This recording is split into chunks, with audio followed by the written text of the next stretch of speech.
আসসালামু আলাইকুম। আপনাদের সকলের প্রতি অনেক অনেক শুভকামনা। আজকে কথা বলবো করমুক্ত সীমা। করমুক্ত সীমা বিষয়টা কি?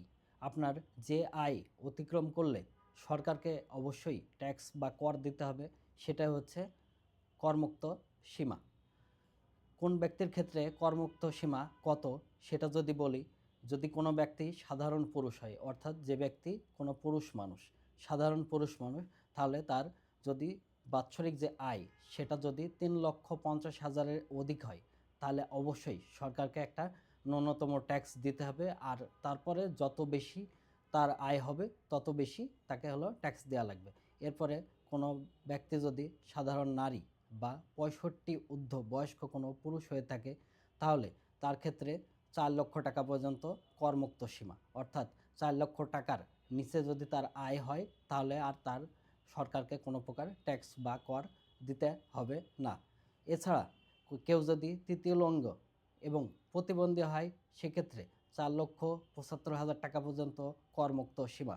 অর্থাৎ ওই সীমা অতিক্রম না করলে তাকে আর কোনো প্রকার কোনো ট্যাক্স বা কর দিতে হবে না।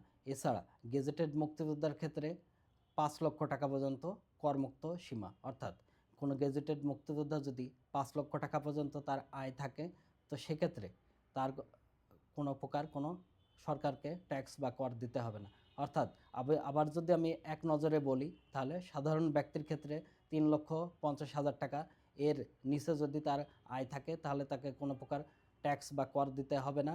যদি ঊর্ধ্ব হয়, ৩,৫০,০০০-এর ঊর্ধ্ব হয়, তাহলে অবশ্যই সরকারকে ট্যাক্স বা কর দিতে হবে।